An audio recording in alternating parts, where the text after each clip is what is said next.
it's weird. Nobody tells you you got a problem while you have a problem type of a deal. Like, everybody loves you, but like, and that's why I feel for my ex. My ex fucking, she put up with a lot, dude. And like, and you ate her. And I ate her. That's why she stuck around. Yeah, but yeah, man, it's when you're gaining all that weight too, like nobody stops you like on the way up, and they're like, bro, you're putting on a lot of weight. Like nobody you look at. I swear to God, it's like, and there's you're dealing with depression and you're dealing with some other mental shit in there too. But it's literally like you wake up one day and you're like, did I gain 50 pounds? Like, what the fuck happened here? Yeah. You don't see it while it's happening. You wake up and you're like, you don't feel your life unraveling until you like wake up and you're like, wait, what the fuck just happened? Yeah. Like it's a wild thing. I don't know how to. I wouldn't wish depression on my worst enemy. Yeah. It's a whole there's I don't entire think I've blackout ever been periods. I've been sad, but I don't think I'm not. I don't think that's. There's a very different thing. Yeah. Very different thing. Like, have you've never in your life thought about suicide once? Never. Not even. It hasn't even crossed your mind. I've been standing on tall buildings, like, man, if I jumped off of this shit, I'd be fucked. But like, never thought like I'm gonna kill myself. But you never thought for a second like, whatever is beyond this is better than this. No. Yeah. That level of despair is something that can't be described. It can only be experienced. Yeah. You don't. It's a really easy thing to be like, oh, just fucking work out or just do this or just do that. Like, it's hard for people to understand what it's like to like wake up and be genuinely sad that you did. Yeah. It's a very difficult thing to explain to people that have never experienced it. Like, what it's like to start feeling yourself unravel. Like, it's something so small and it's so small and it's insignificant, which makes it worse because you can't, something can happen, something can trigger you. Okay. And it's so small and it's so petty and it's so insignificant that it's actually worse because, you can't talk to anybody about it to be like, dude, quit being a bitch. Like, fucking just get over it. Who gives a shit? But like, you fester on it and then your self-worth gets tied to it. And it's like, to get out of these holes is like climbing a ladder. And it's like climbing a rock ledge. Like, it takes everything just to get a step up towards being healthy. And then you slip and you slide all the way down to the bottom of the ledge, right back to where you were. It's a tough thing, man. So what would you say to someone if someone was going through that, what would your advice be? There are tools available for help.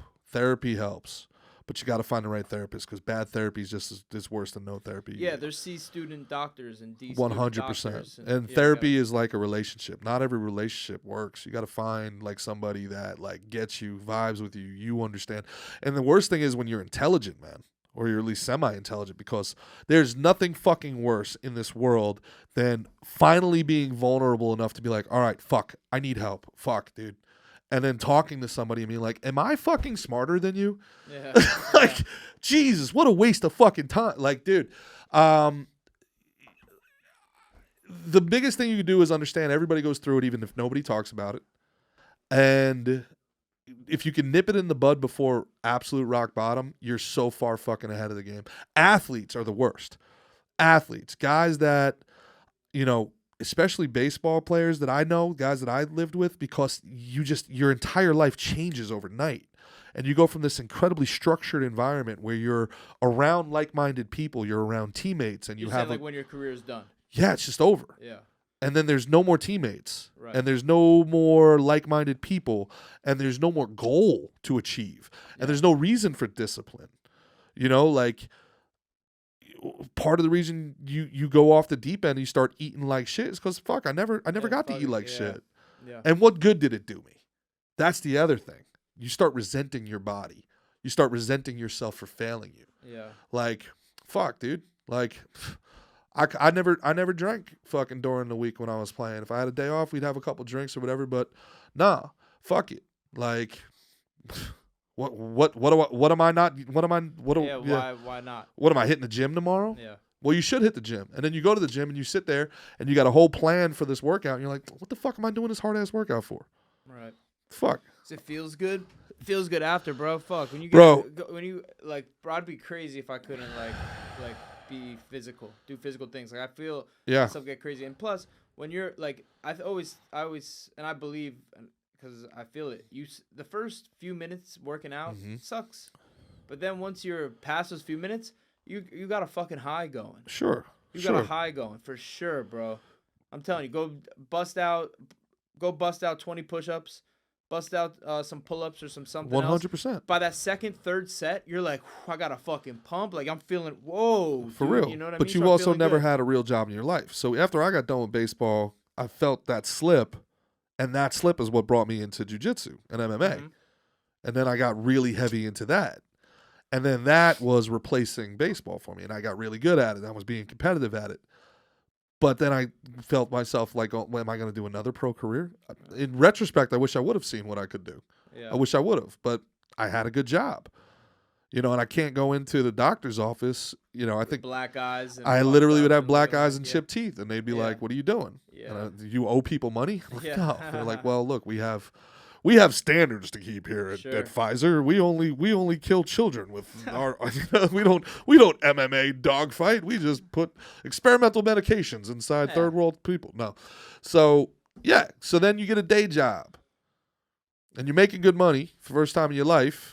But all you do at that stage then is you're sitting and you're eating, and when you go out with other people, you're sitting and you're eating. Keep going, but I feel like you're all. This is all very personal. Nah, this is you projecting. Dude, my story is not atypical. It's not atypical. Okay, but I'm thinking someone who might be listening to this probably wasn't a former professional athlete. Sure, but it doesn't matter. They had something. Okay. And then that something changes. Depression is the, or maybe they had an idyllic, like, is that a right word? Ideal picture or version in their head, and then it strayed from the path, and that's kind of what leads to depression. It could, but it could be a death in the family. It could be any traumatic event could trigger whatever. Okay. But it's also change in environment and not understanding the change in environment, right? Like you go from, like, let's say you're 20 years old, 22, 23, easy to work out because all your friends are working out. Right. You know, you want to hang out with somebody like you're playing basketball, you're playing like intramurals, whatever, right? Yeah. As an adult, you got to seek that shit out. You got to find people who are active because most of your friends are either in a working environment where they're working 60 hours a week, or they're married and they have kids, and now that's what they're doing on the weekends. They don't have time for this other stuff. So you have to actively find active people. Otherwise, your life becomes very sedentary.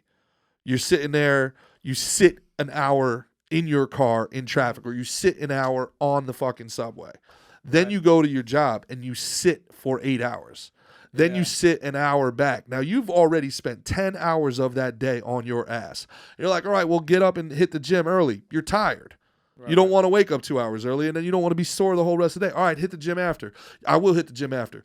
Except traffic took a little bit longer, and then this girl hit me up, and I'm on Hinge, and there's always a fucking something. Gotta do it. You gotta fucking do it. You have to do it. Yeah. So one of the things I would say to the people, like you said, you have to find people that are doing it too. That's why I used to make fun of CrossFit. I'm like, this is the dumbest shit in the world. It's not. You're not paying for the CrossFit. You're paying to be in that community. You're paying to be around those like-minded people. Right.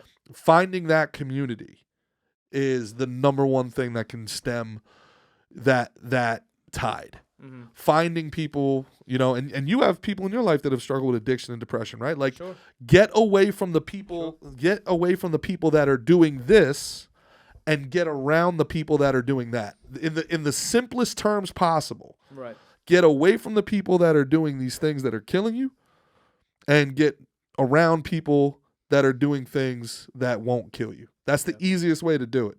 Like, you're friends with a lot of MMA fighters. You go to the gym because there's a social aspect to that as well. Right, there's a camaraderie. 100%. You're excited to go to the gym because I can't wait to see XYZ. It's one of the things I love about pickleball. Now that I got friends that are at the courts, I can't wait to see these dudes. Yeah. It's almost weird. Like, I'm like, hey, I want to invite these guys out for a beer, but is it weird? What if they say no? Like, you know what I'm saying? Like, these are my boys. Like, I like these guys. You know what I'm saying? Yeah. That's cool with pickleball. That's important. Right, so if someone's depressed, maybe go hop on a pickleball court. Dude. But it's a fun little exercise. I don't want you to take this lightly. There's a reason soldiers fucking kill themselves. 22. No, I don't take this shit. 20, 20 what the 22, what is it, 22 soldiers a day attempt suicide?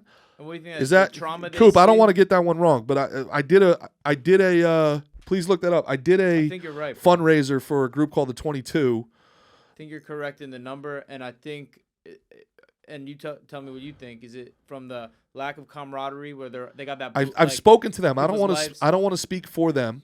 And I don't want to minimize what they went through and say that my experience is anything like that. We all respect. Those are the true badasses, the ones who go and fight in wars. For sure. It's not the same. Toughest thing there is. But there's two things. It's the sudden drastic change of environment. Right. Probably the trauma. There's a lot of trauma. You're seeing some PTSD. There's a lot of trauma. And then there's the loneliness. Let's just call it I'm just going to call it loneliness. You go from being in a group dynamic with like-minded people who care about you and need you to being alone. Yeah. And having nothing. Coop, is it 22? I have a couple of conflicting reports. It says here 44 via Wikipedia, but then a day? But then Taz.org says 22 suicides a day. So I think 22 is the best. But 22 suicides a day is, what is that, 7,000 suicides a year? Those dudes should be set up for life after serving 7,000 a year country and whatever they're. So that's approximately 8,030 a year. Jesus. And that's us failing them. That's us being like, all right, well, thanks. Thanks for your service. Good luck working, You used to, think about self-worth. Self-worth, dignity is a real thing, man. Hell yeah. And people were like, dude, quit being a bitch. Dignity is a real thing. It's like, hey, man, Yeah. I was taking batting practice with Albert Pujols. Now I got to fucking listen to this 5'5", 150-pound motherfucker scream at me for not hitting my sales numbers. Yeah. Like, I could kill you with this cup. Yeah. I got to listen to you scream at me. Dignity, it's a weird thing. Somebody's running, somebody in the Army, just think about it. They're being entrusted to maintain $1 million tanks, or, they're guiding $50 million missiles remotely via drone, and now they get out of the Army and they're working at Buc-ee's. And there's just they're supposed to feel fulfilled. Yeah. It's tough. They're living in a barrack with 20 other badass dudes who he can count on and that count on him, and now he's in a one bedroom in fucking Cleveland, and he's supposed to feel like I can't wait to wake up the next day. What do you think the move is from there? Set a mission, and start like how you said in the beginning. Don't chase your dreams, finance your dreams. I think it's time. Use your fucking. Don't chase your dreams, finance your dreams. And go start chasing. Have a dreams plan. And do something that fulfills you. Try and find something that fulfills you. I know it's not easy for everyone. And think about you. What the fuck's you're one of the most positive people I've ever met. Your outlook on life makes me feel healthier. It's good being around you. Your energy is magnetic. Finding somebody like you that's a positive influence is something. It's not a small thing, right? But at the same time, knowing you when you have a fight to look forward to, and knowing you when you don't, it's a different. You're kind of like trying to figure out what to do. Like, I gotta fill my day. What the hell's going on? Yeah. Like, goals are important, man. That's for sure. Like when plan a flag and work towards it. When I have like a fight booked and stuff, life is beautiful. Like I love it. I got a mission. There's an objective. Job. There's an objective. Reason to wake up. Goal. There's a thing. Yeah, all that shit. So I think that's kind of what I'm taking away from is having a reason to get up, something to chase, something to aspire to,